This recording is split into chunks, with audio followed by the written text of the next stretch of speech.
All right. Hi, everybody. David Fogel, CEO of the Symphonina Foundation, back with you for another podcast. And it's my delight today to be joined by cellist Tess Remy-Schumacher. Tess and I have been email buddies, Facebook buddies for a couple years now, actually, but we had the pleasure of finally meeting each other at the World Entertainment Awards at the end of January, on January 31, where her album, Remembrance and Renewal, was acknowledged as Best Classical Album of the Year. So congratulations to you, Tess, and thank you for being here today. Yeah, thank you so much, David. It was really wonderful to meet you finally in person, and I have been really enjoying our conversations on Facebook, and I have especially enjoyed your music and your production for the Symphonina Foundation, and I'm very excited to have this interview with you today also. Well, it's totally our pleasure, and let's start at the beginning. So not everybody starts in the same place, and I think you started in Germany, and you started on the cello. I think you started straight on the cello, but let's see where you did start. Actually, I played piano Okay. before I played cello when I was 5. Mm-hmm. And I loved music from the very beginning, but I felt piano wasn't really my instrument.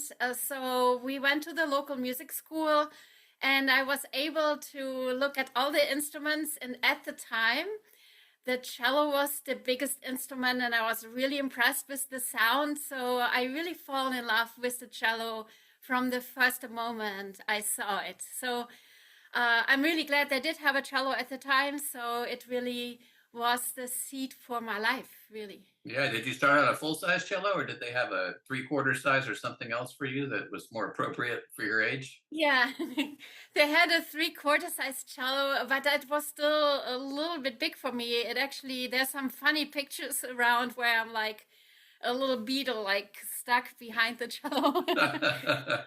Well, I hope you still have those pictures. It'd be nice for you to share them on Facebook sometime. I'm not sure. We can reminisce. It's all mostly the good old days of the good old days. Sometimes they're not, but mostly they are. So anyway, okay. So you gravitated towards the cello. Did you play any other stringed instruments too, or did you just focus on the cello? I focused on the cello. I played violin for a little bit, but that was nothing I was really proud of. I always really loved the dark, rich sounds of the cello. And I was really lucky that I had very, very good teachers from the very beginning. And they were wonderful people, wonderful mentors, and also really good cello teachers. And that helped me a lot growing up, because in Germany, there are like constant competitions, even for young people. And that got me introduced and prepared for competitions from a really very early age on. So what's your feeling about that, actually? Let's talk about that for a second. There's kind of two different, maybe there's more than two, but at least two different kind of schools of thought about getting young people involved in competitions in the music, very early. And then there's others that's like, that's too much pressure, and it's not about beating people, it's about the music and that kind of perspective. What do you, maybe there's a balance between the two, but what's your perspective? I personally feel it's all about attitude. If you do competitions with the right attitude, that it is not about competing against other people just for opportunities to perform. And if you do, if you're lucky enough to win something, you get additional opportunities. Then I think competitions are really good. If you go to competitions just for the honor or because you want to win, then I really would advise don't do it, because it's really bad for your soul. It's bad for your development. And in the end, I think it's really important that teachers have the right attitude, that they say, go and do this competition. It doesn't matter if you win or not, but it's a good opportunity to learn repertoire, to perform repertoire, and also to get feedback from other people. So for me, it's not really should you do competition or not, but do competitions and have really the right attitude about it. There's probably a parallel there between children and adults too, doing competitions, I would imagine, actually. But that's sometimes we get in a competitive mood, I guess. So Mhm. It's important to have the right mindset. I think that's great. How did you find yourself coming to the United States from Germany? Actually, it's kind of an unusual story. I always wanted to come to the United States because many people in Germany are very fascinated with Native Americans. There are many movies and books, and I read them all.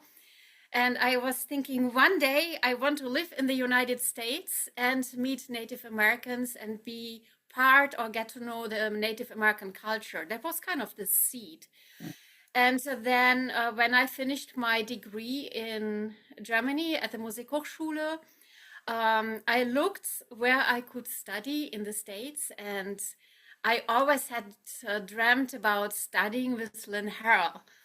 And I knew at the time that was a very big dream and probably very hard to achieve. So I did write to him though, and I auditioned for him while he was touring in Germany. And at the time, he was starting a new class as the Piatigorsky Chair at the University of Southern California. And I was actually part of his very first class, which was a really incredible experience. Wow, there you go. So you Yeah. went straight from your undergraduate degree into the Doctor of Musical Arts at USC then? Actually, I had to do a master's first. Okay.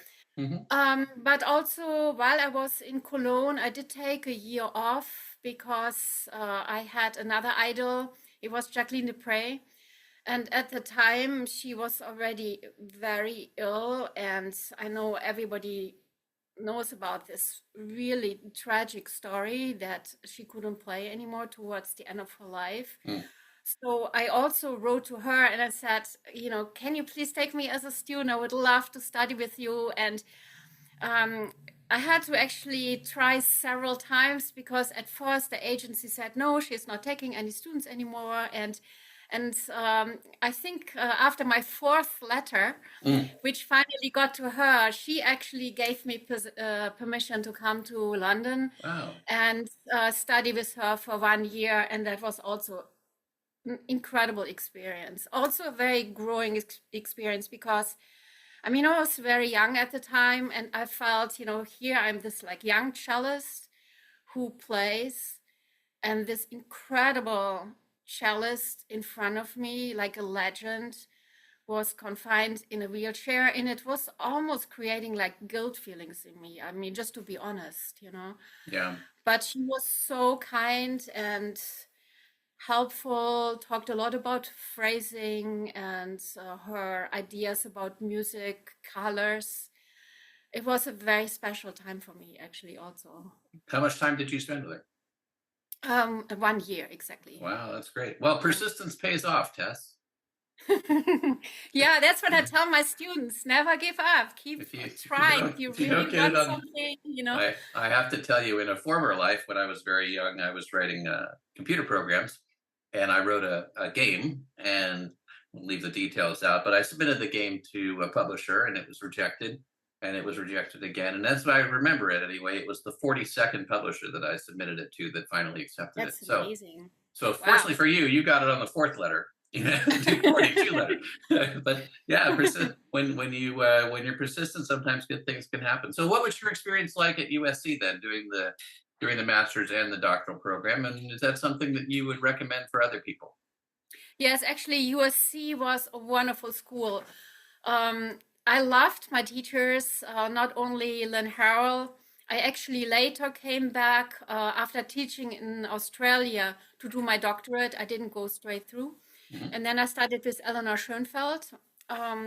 So it was a really, really wonderful experience. What I loved about the school the most is they really encouraged excellence and they encouraged us to work really hard.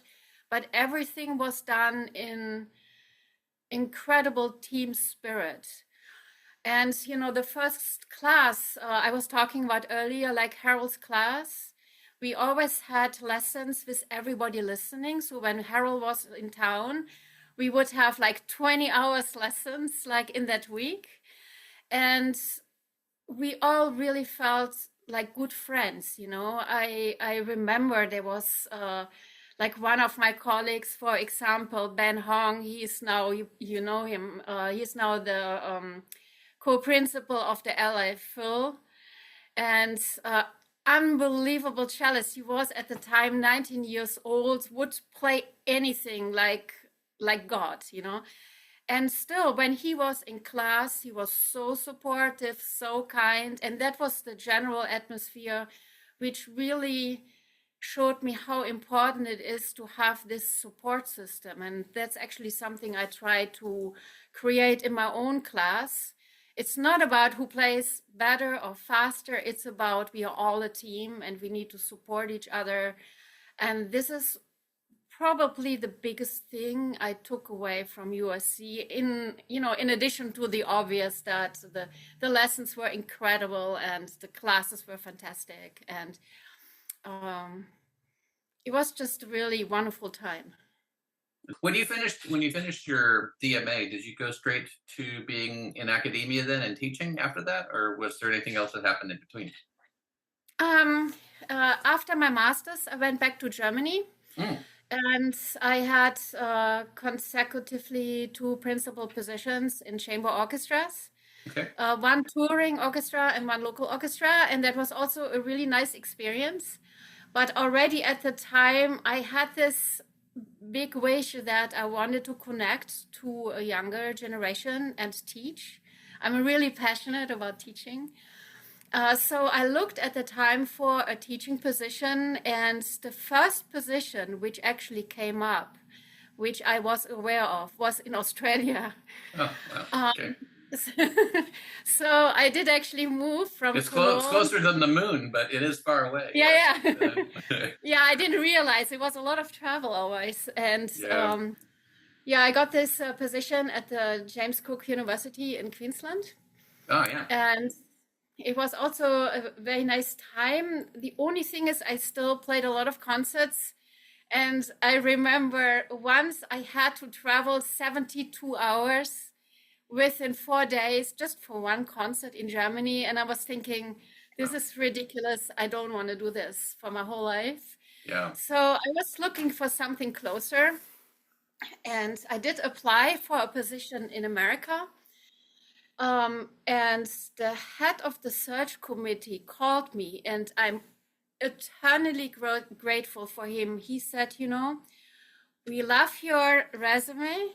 We would have loved to invite you, but in America, if you do not have a doctorate, it will be very difficult to get a job in academia. He was very honest about it. And like I said, I'm always grateful to this particular faculty member. So I wrote to USC the next day and applied to get a doctorate.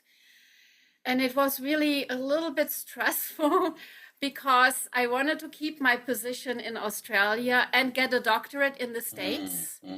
So I had one sabbatical, and the semesters fortunately were a little bit moved, so that didn't happen at the same time. But there were months where I literally commuted between Australia and Los Angeles like 2 or 3 times a month. Goodness. So that was an interesting experience. And then after I finished my doctorate, I looked again for a position. And at the time, the University of Central Oklahoma had advertised a cello position. And that's where I applied, and fortunately also got the position because it's a really great place to work. So that's kind of in a nutshell what happened. You've been all around the world. I don't know if you know this, but my mom was born in Melbourne. Wow. And here's the inside baseball for everybody listening. So my dad was born in Brooklyn. My mom was born in Melbourne, Australia, and they met in Copenhagen Airport, of all places. But I've been to Australia, and by accident, they didn't know each other. So I've been to Australia many times and appreciate that flight across the Pacific. It is not it's not a short flight. It's worth it. It's worth it. It's great. Going to Australia is wonderful, but it is a long flight. And basically in the United States, there's no thing that's a long flight from Oklahoma. You're right in the middle. Actually, and there are now non-stop flights to to the West Coast, East Coast, and North, South. So yeah, it's centrally located. You're very well located and close also to many other great players and performers, and you were featured soloist on Kit Wakely's Grammy-winning album An Adoption Story in 2023. Kit's out there too.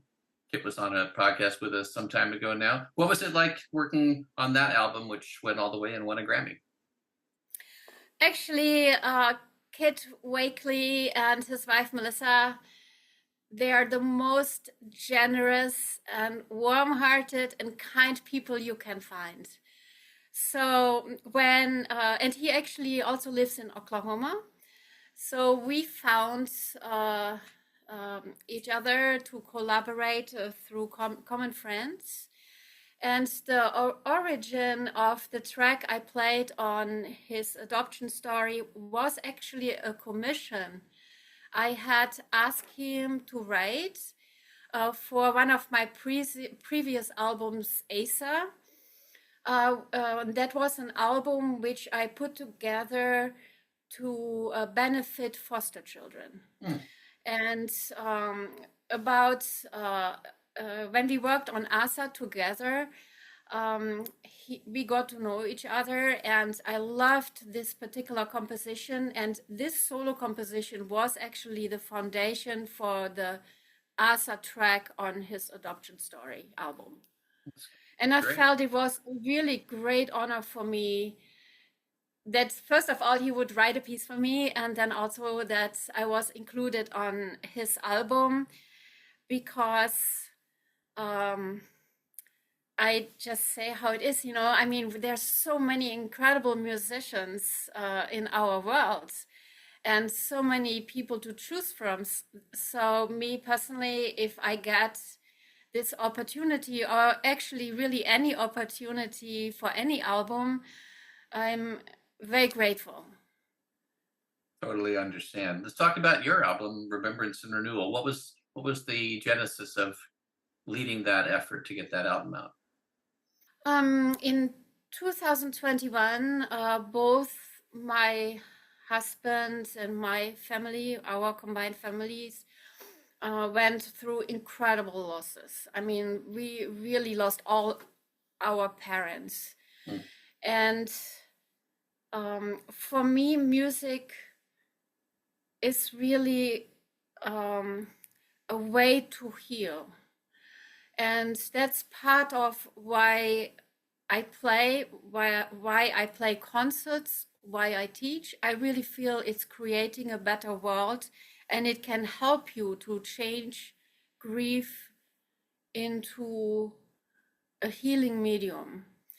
And I had a long conversation about this very topic a few years ago with Adam Barry, a composer I really admire as a person and also as a composer.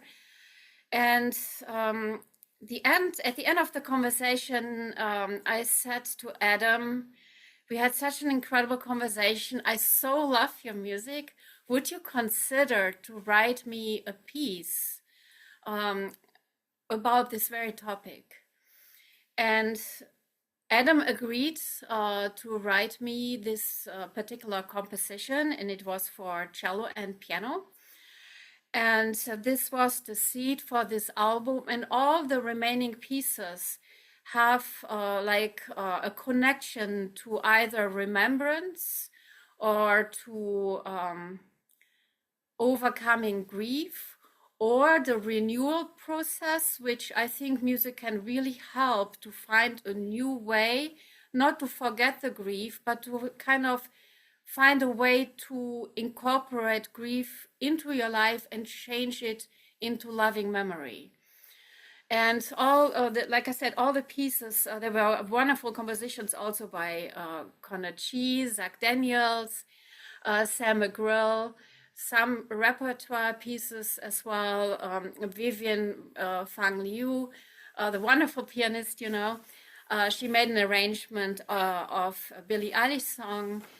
And so for me, this particular album was very, very special to me and to my own heart, actually. And of course, as an incredible musician and composer.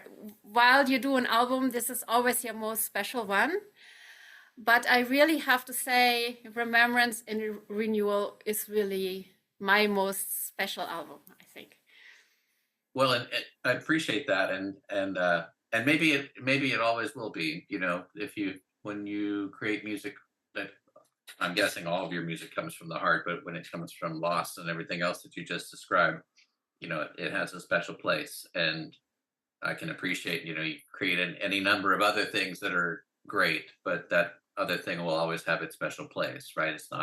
But it's not a competition, as we said before, right? No, yeah. You know, each thing can be remembered for its own, for what it brings to you in the moment and brings to others in their moments too, right? So I think that's what I certainly felt listening to your great music. And Vivian, we do know, of course, Vivian's going to be playing piano on my Symphonina #4, which will be coming out a part of our album this fantastic. year. So we're looking forward to that. And you also, I think, had Christina Giacona and Patrick Conlon on your album too, right? Yes, I was actually about to talk about the amazing musicians which also were part of the album. It was Christina, as you mentioned, and Patrick. They were also the producers and recording engineers for this album. And I'm always eternally grateful for them because they're really incredible people to work with. And in addition to Vivian and Connor Chi, who played piano, and Christina on clarinet, and Patrick on violin. Also, one of my really wonderful colleagues from my school, Hongzu, played on the album. And a wonderful baritone, Rob Glaubitz, was also part of this particular album. And congratulations to all of you involved. That was it's great, and I was very happy for you to get that recognition at the World Entertainment Awards the other day. Yeah, it was great. It's great. Let's talk about your students and what you would recommend for students who want to pursue the cello specifically, or any other instrument that you might want to focus on. Let's say they're in high school, they're thinking about going into undergraduate for music. What kind of mindset should they have, and what should they be asking themselves in order to pick the right place? I mean, for me, I love my students. They are like my children. I'm sure they love you too, Tess. Thanks. Yeah.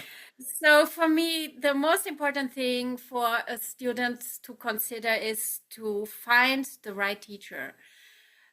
Because I feel you are studying with a particular teacher for 4 years, and you really need to click with that person and have a good working relationship. For me, as a teacher, the most important thing is really that you have a situation of trust. So, and that's sometimes difficult to achieve, you know, because two people don't know each other, but you can kind of feel if something would work out or not. So my first recommendation to any high school student would be kind of audition different teachers and see which person actually clicks with you. Because in the working relationship over 4 years, you need to be comfortable to be honest, both ways, you know, the teacher to the student and the student to the teacher. And if you say things, I hate the word criticism, but I mean, you need to say things so to become better. People always need to have the trust that whatever you say because you really care and you mean well. And I have my kind of freshman speech actually in my first lesson.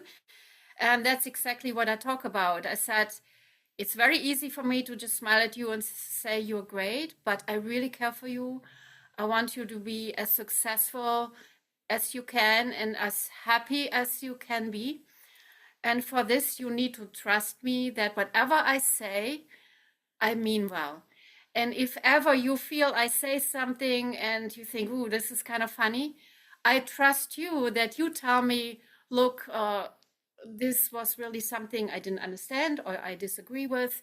So it's a very, how do you say in America, eye to eye kind of level of working together. You know? And hand in hand.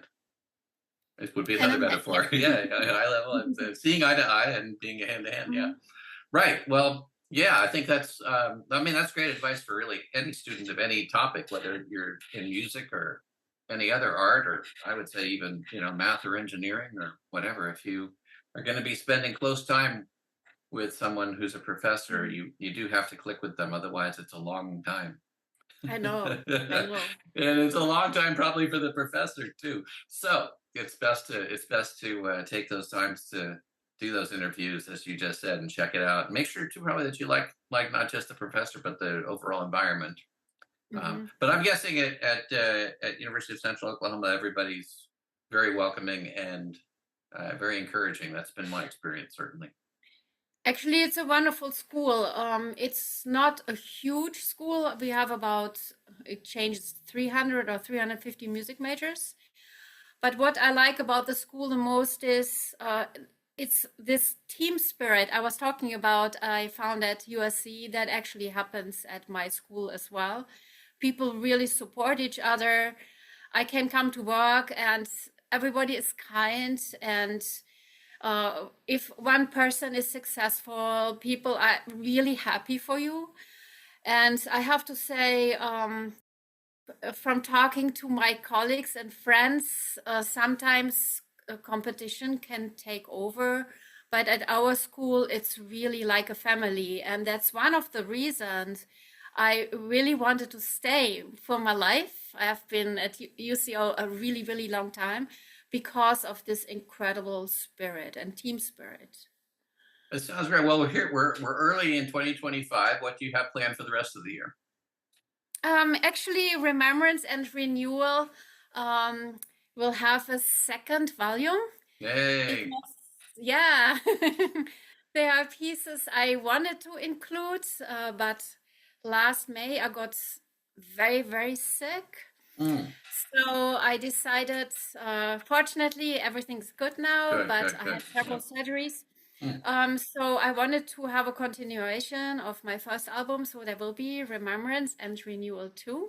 Good. Then I'm always really excited to collaborate with colleagues. And I really, I'm very excited that you invited me to play the cello part. Oh, well, thank you. I apologize because I wasn't trying to set you up to say that. That's true. No, I'm actually, thank you for the music. Yeah. Okay, so everybody, so Tess is going to be one of the cellists in the 2025 International Symphonina Orchestra that's recording Alex Unseth. Alexander goes formerly Alex Unseth's Symphonina No. 2, which was runner-up in our contest this year. Then we're just starting the production on that. So yes, thank you, Tess. We appreciate that. Yeah, that's really a great piece. I love this piece. Yeah. And I will also be part of Chris Prather's album. I enjoyed the interview with him you had recently. And Sharu also had asked me if I could be the cellist on her new album. And she incorporates Indian ragas into her compositions. Yeah. And this is a very new experience for me. So I have done a lot of studying and a lot of listening. So being part of other people's projects is always really something I love, because I feel it widens my own horizon. I get to know different styles. Like after Keith had asked me to be on his album, actually Kirsten Copley had asked me to record a track for her that was in the New Age category. And again, I felt very honored that she considered me to play for her album, and that was also a really wonderful experience. Well, it's all great. Yes, if people want to get in touch with you as we listen to some of your more beautiful music on the way out here, what's the best way to get in touch with you? The easiest probably would be just to do a search, Tess Remy-Schumacher, and then on YouTube things come up, or on Spotify. Also, if you add the 3 letters UCO for the University of Central Oklahoma, then my faculty profile will come up on the university website, and I have all the links, for Facebook and for listening on that particular site. That's good advice. So you can go to Facebook, find Tess pretty quickly that way, and connect with her there, or you can go to the UCO page and find her there. Tess, it's always a pleasure. I'm so glad we got a chance to meet in person finally, and great we've had a chance to talk today. So thank you very much. Yeah, thank you so much for your time and for inviting me for this interview. And I wish you lots of good luck for your next project and also for your wonderful foundation. I really love your foundation. Thank you so much, Tess. We're looking forward to hearing what you record for us, and we'll let everybody know when you have your next volume 2 out. We'll be happy to hear more about it. Okay, thank you so much, David.